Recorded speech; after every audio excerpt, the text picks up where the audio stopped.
A igreja vai triunfar, tem triunfado, porque assim Jesus prometeu e Ele está conosco. Não há como haver derrota aonde Jesus está. A minha Bíblia está aberta, Jeremias capítulo 48, versículos 11 e 12. Jeremias capítulo 48, versos 11 e 12. A palavra de Deus assim nos diz, Jeremias 48, versos 11 e 12. Moabe esteve descansado desde a sua mocidade e repousou nas suas borras e não foi mudado de vasilha para vasilha, nem foi para o cativeiro. Por isso, conservou o seu sabor e o seu cheiro não se alterou. Portanto, eis que dias vêm, diz o Senhor, em que lhe enviarei derramadores que o derramarão e despejarão as suas vasilhas e romperão os seus odres. Louvado seja o nome do Senhor. Obrigado, Senhor, pelo que o Senhor nos proporcionou até aqui. Nós que estamos dando a Ti, dedicando a Ti o nosso culto, temos recebido graciosamente já nessa noite tanto, meu Deus. Por isso te agradecemos e pedimos pela Tua palavra que ela cale fundo dos nossos corações e que o Senhor venha suprir as necessidades profundas da nossa alma, em nome de Jesus. Amém e amém.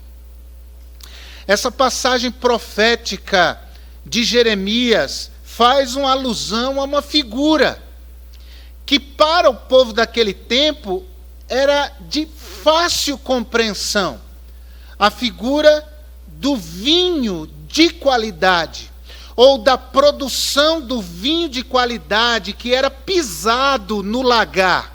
O lagar, que era uma espécie de tonel grande, onde as uvas eram colocadas e eram pisadas ao som de música, ao som de cânticos, e essa uva espremida ia formando uma espécie de sumo, que formado por aquele sumo de dentro da uva, as cascas, as próprias hastes que seguravam as uvas, as folhas de parreira, isso tudo era pisado, formando esse tipo de caldo, que servia como a matéria-prima para que a obtenção do vinho.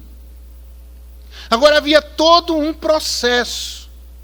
Esse caldo era colocado em vasos, em vasilhas de barro, e ficavam ali decantando. Então essa sujeira, pelo peso, descia para o fundo da vasilha. Então aqueles que lidavam com isso, pegavam aqueles vasos, aquelas vasilhas, com todo cuidado, e depositavam o caldo, sem a sujeira, dentro de uma outra vasilha. Por isso a expressão de Deus, de uma vasilha para outra vasilha, de vasilha para vasilha, de vasilha em vasilha. E isso era repetido várias vezes, até que de fato ficasse o puro suco da uva, que era levado depois para os locais de armazenamento e ali ficavam até que fosse consumido. O fato é que Deus se refere a Moabe, a uma nação rebelde para com Deus. Ele se refere a Moabe, dizendo que Moabe não provou ou não mostrou nenhum tipo de mudança, exatamente porque não foi mudada de vasilha em vasilha, de vasilha para vasilha. Há uma expressão que o profeta Sofonias usa no capítulo 1, versículo 12, que diz: e há de ser que naquele tempo esquadrinharei a Jerusalém com lanternas e castigarei os homens que se espessam como a borra do vinho, e que dizem no seu coração: o Senhor não faz o bem, nem faz o mal. Ou seja, Deus está absolutamente alheio ao que nós estamos fazendo, ou àquilo que deveríamos fazer e não estamos fazendo. Portanto, Ele não fará nem bem nem mal, mas Deus promete que, como que com uma lanterna, iluminaria a cidade para procurar essas pessoas que não estavam tendo de fato uma mudança que agradasse a Ele. Irmãos, o existir humano não pode prescindir de mudança. A vida é dinâmica, a vida é ativa, e mudanças são necessárias. Existem situações que nos acontecem, boas ou ruins, mas que dão esse tom de mudança, de transformação à nossa vida. De fato, nós não somos quem éramos e não seremos quem somos, exatamente por causa dessa dinâmica que é a vida. E acima de tudo, para nós que conhecemos a Deus, há um Deus que opera em nós tanto querer quanto efetuar segundo a sua vontade, a vontade do Senhor que em nós opera. E nós temos por certo isto mesmo, como nos diz a palavra, que aquele que em nós começou a boa obra, a aperfeiçoará até o dia de Cristo Jesus. Eu fico muito preocupado quando converso com alguém e pergunto sempre: e aí as novidades? E a pessoa responde para mim: nenhuma. Quer dizer que nada tem acontecido, nada substancial, nada que faça diferença, nenhuma mudança. Dá a impressão de que essa pessoa não está em movimento. As coisas estão acontecendo, mas ela não está atenta a isso, não acompanha isso. Isso me preocupa sensivelmente. A vida precisa de movimento. Eu li uma pesquisa essa semana que dava conta do número de pessoas que estão adoecendo por conta não da Covid, mas da pandemia em si. Que, de certo modo, em certa medida, a vida parou. Os relacionamentos não são mais presenciais. Muita gente trabalhando em casa, não mais tendo que se deslocar ao trabalho, não mais tendo que desenvolver o seu trabalho junto com seus colegas em um lugar específico. Então as pessoas ficam em casa, confinadas.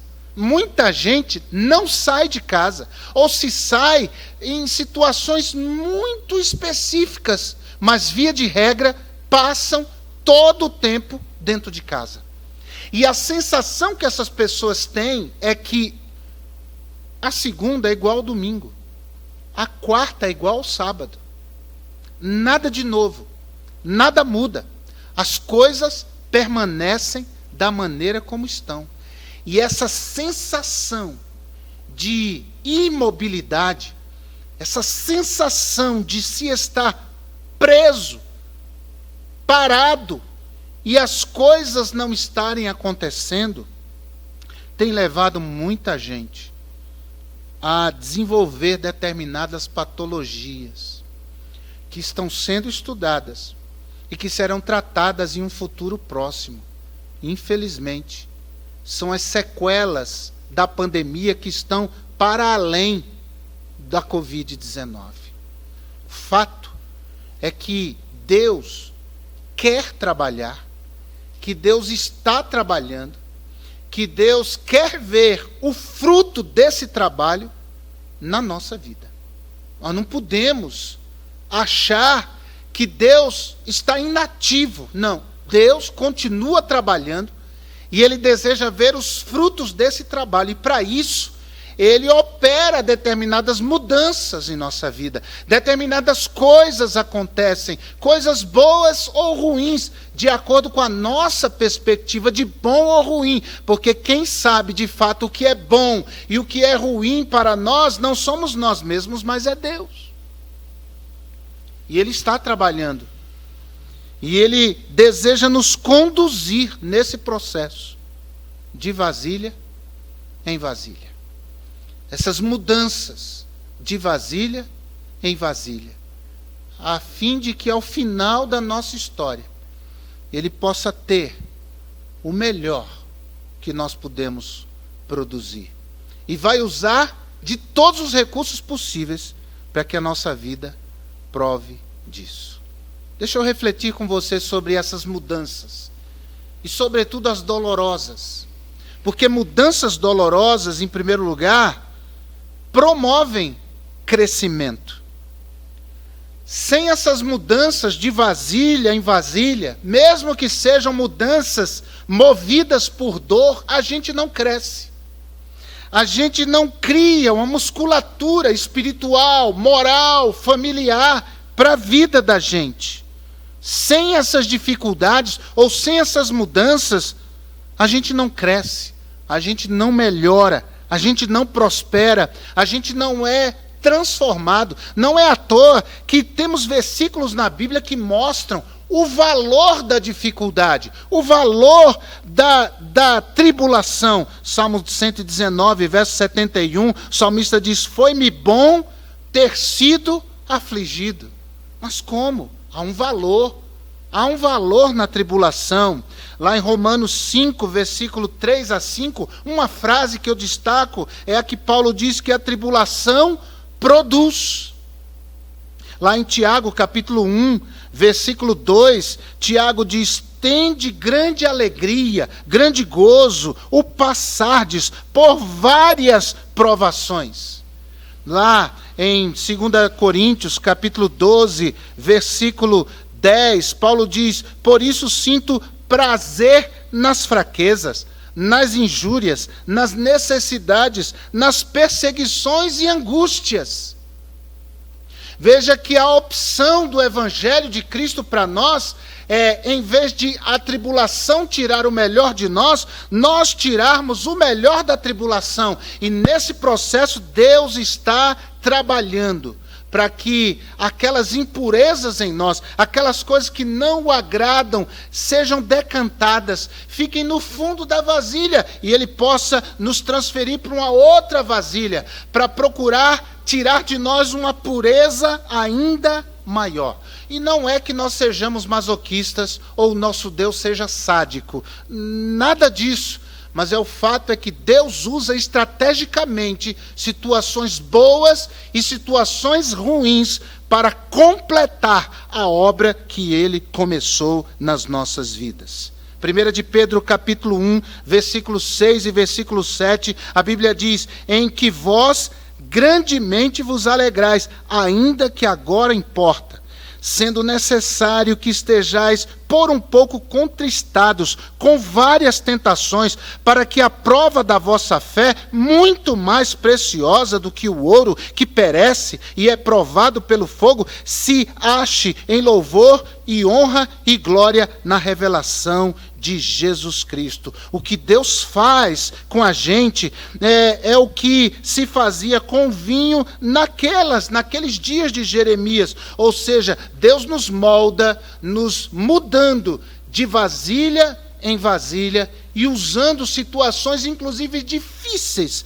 para nos purificar. São situações às vezes que geram dor, que geram lágrimas, e nesse tempo de pandemia, quantas situações têm nos levado a sentir esse tipo de dor, não necessariamente física, mas uma dor na alma, uma dor existencial. Mas saiba, meu irmão, que Deus permite esse tipo de coisa para nos sacudir, para nos tirar daquela situação de acomodação, aquela situação espiritual que nós estávamos e nos sentíamos acomodados, tranquilos, e essas situações mexem conosco, estremecem as nossas estruturas. É Deus nos mudando de uma vasilha para outra vasilha. Deus diz a Moabe não foi passado de vasilha em vasilha e por isso não deu um vinho bom.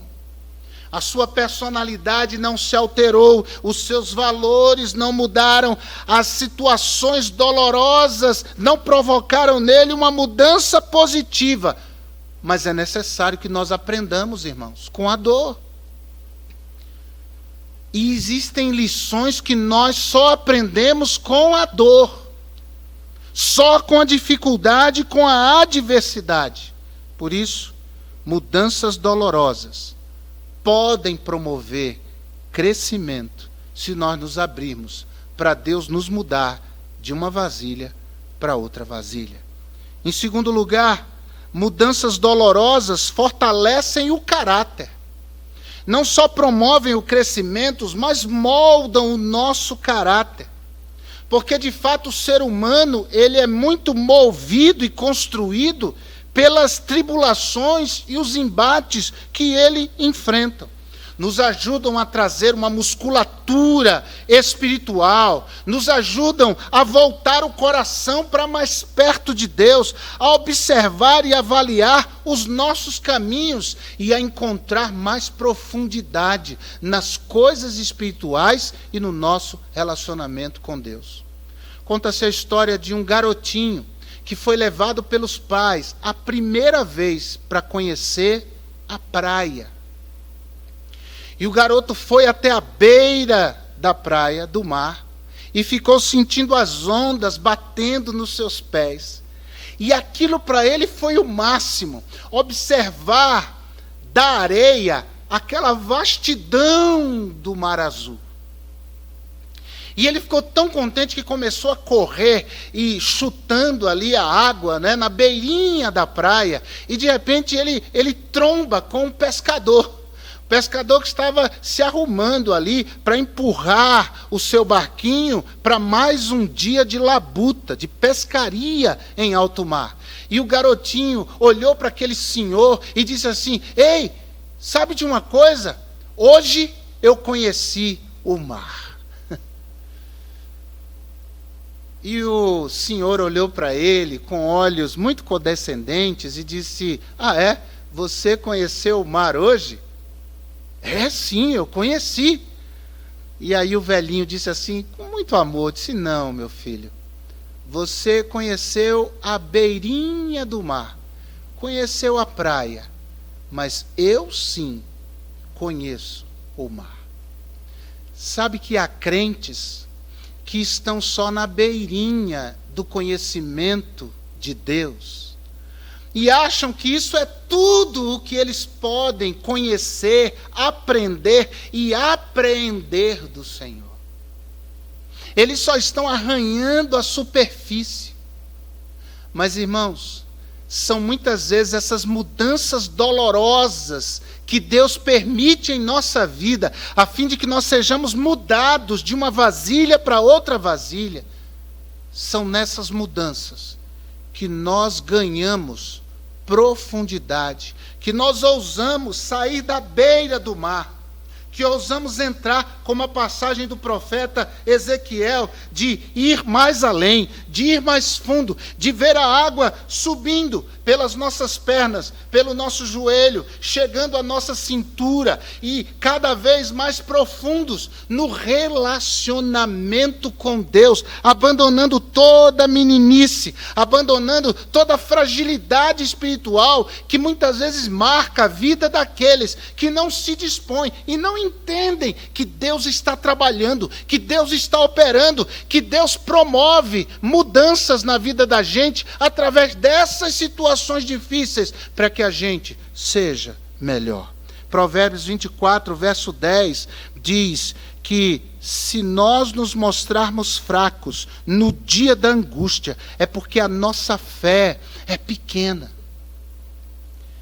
Então precisamos buscar esse relacionamento com Deus, mesmo que espremidos pela dor. Como diz o hino, mais perto quero estar, meu Deus, de ti, mesmo que seja a dor que me una a ti.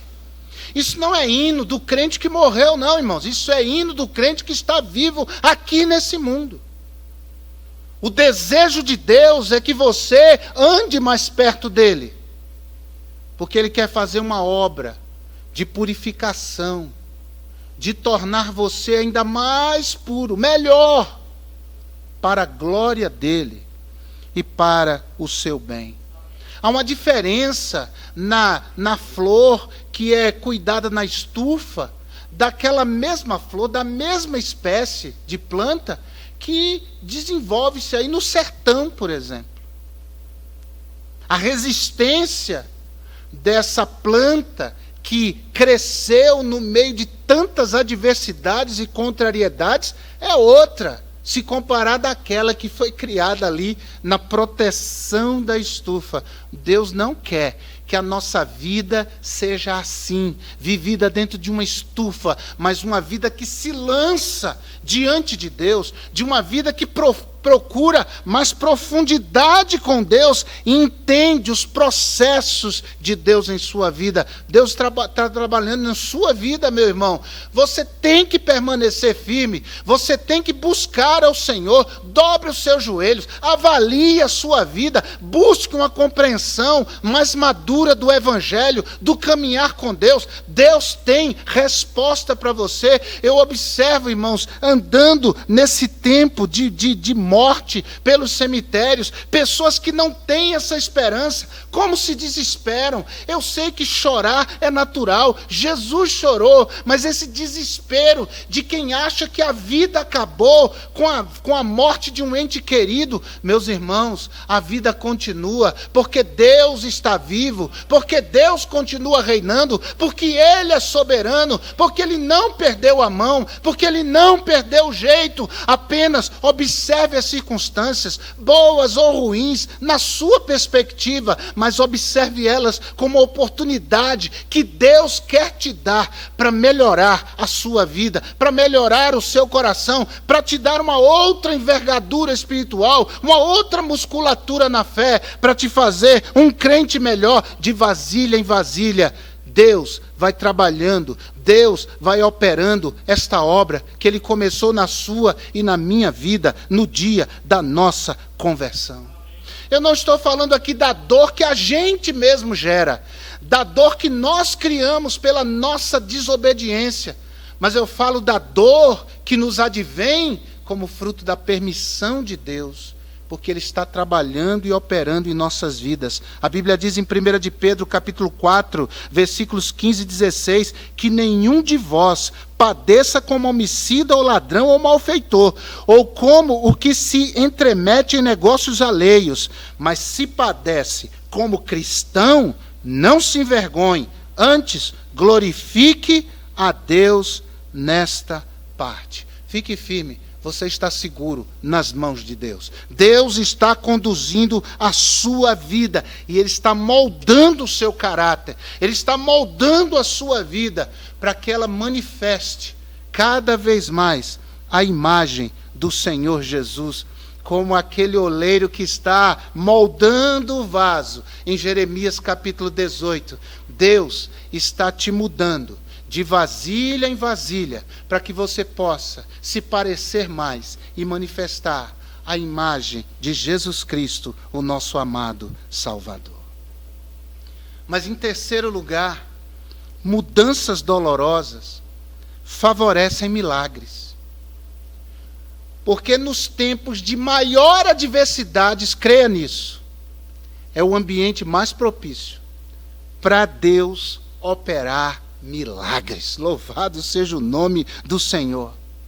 Nem todos nós experimentaremos milagres, mas de todos nós, Deus pode fazer um milagre.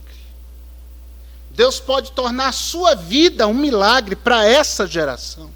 E você podia escrever no chat aí, enquanto eu estou pregando, faz da minha vida um milagre, Senhor. Porque é fácil orar dizendo, faz um milagre na minha vida, Senhor. A oração não é essa. A oração é, faz, Senhor, da minha vida um milagre. E para que isso aconteça, Deus precisa mudar você de vasilha em vasilha. Deus precisa trabalhar em você certas áreas da sua vida. Ninguém pode escolher a adversidade que vai enfrentar, não é verdade? Salomão nos disse que há um tempo determinado para todo propósito debaixo do céu. Há tempo de abraçar, tempo de afastar-se de abraçar. Há tempo de falar e há tempo de calar. Há tempo de construir e há tempo de derribar. Há tempo de guerra, há tempo de paz. Há tempo de nascer e há tempo de morrer. Eu fico impressionado que tem gente que quer escolher e dizer para Deus assim: Senhor, é o seguinte, na minha vida eu peço ao Senhor só tempo de paz, tempo de construir, tempo de sorrir, tempo de falar, tempo de nascer, só as coisas boas. Mas a Bíblia diz que todas as coisas, e todas as coisas, em qualquer língua do mundo, é todas as coisas. Boas e ruins, agradáveis ou desagradáveis.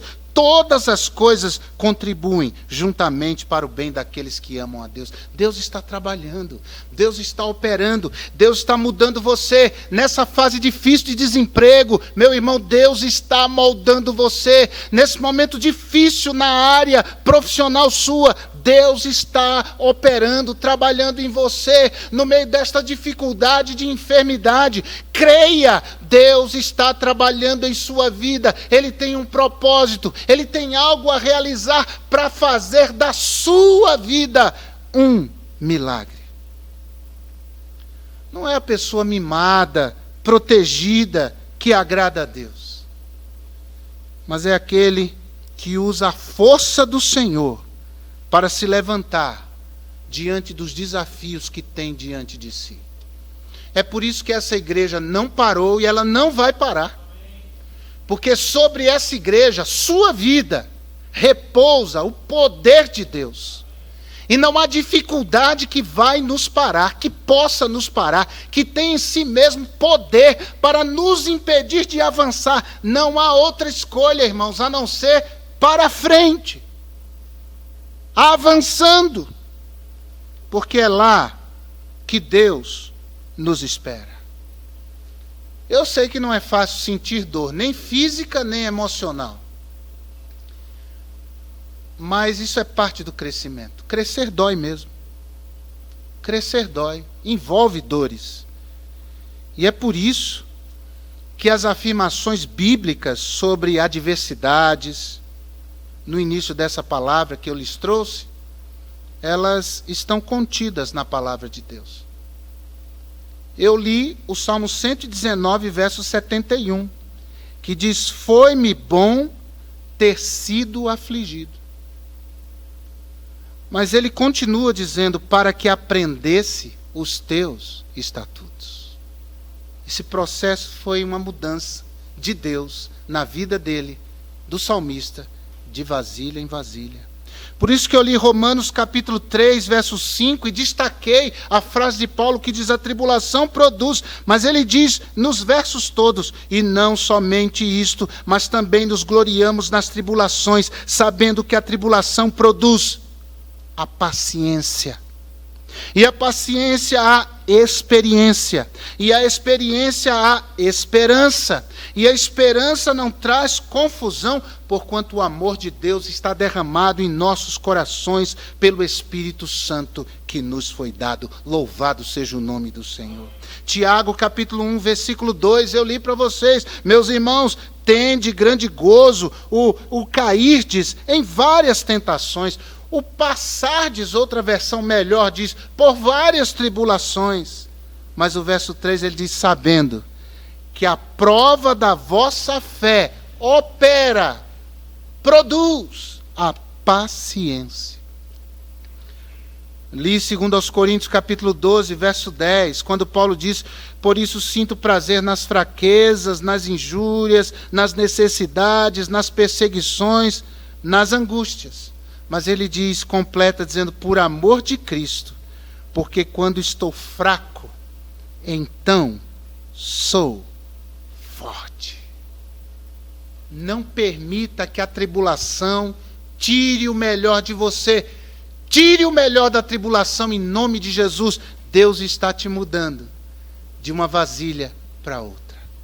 A vasilha que Deus te tirou, no fundo, aquela borra de coisas que não agradavam a Ele. mas que você passou para uma outra vasilha onde Ele te colocou e você está melhor, mas ainda há coisas que Ele precisa limpar. Ainda há coisas que, pelo decantamento, vão ficar no fundo dessa vasilha. E aí Deus vai dizer: ei, é hora de mudança. Pode ser uma mudança dolorosa, mas confie. Deus está com você. Deus vai ajudar você. Deus vai dar graça a você. Deus vai fortalecer você. Para que você, ao final, dê a Ele o melhor. O melhor que você tem nas suas mãos. Portanto, que Deus nos ajude, que Deus nos fortaleça, que Deus nos abençoe e não desanime na tribulação em nome de Jesus. Deus está trabalhando. Você pode não ver, você pode talvez até não perceber, mas Deus está trabalhando na tua vida através dessas mudanças. Então fica firme. Deus é fiel, Deus é contigo. E nós podíamos orar agora, não? Deus falou ao seu coração? Deus tocou a sua vida? Você podia escrever aí: Deus falou comigo. Ou podia somente colocar um símbolo aí, de uma mãozinha, mostrando que você foi tocado por Deus. Mas se você ainda não conhece esse Deus que trabalha, que opera na vida das pessoas, abra o seu coração para essa palavra, deixa a luz do céu entrar, deixa Jesus transformar a sua vida. Ele começa fazendo com que uma transformação no seu coração aconteça, de criatura para filho de Deus, de pecador perdido para pecador perdoado. Abra o seu coração. Jesus quer mudar a sua vida. Se você nunca fez uma decisão ao lado de Jesus e você quer conhecer essa esperança que não morre, esse Deus que trabalha na vida das pessoas, escreva aí: eu entrego minha vida a Jesus. Escreva exatamente assim: eu entrego minha vida a Jesus. Nós vamos orar por você. Nós vamos conversar com você por WhatsApp, caso você assim deseje. Mas deixe-nos saber que Deus falou, que você abriu seu coração para Cristo. Enquanto cantamos a primeira estrofe de um hino, e o Wagner vai nos dirigir, escreva aí. Nós queremos saber o que Deus tem feito em sua vida. Vamos louvar.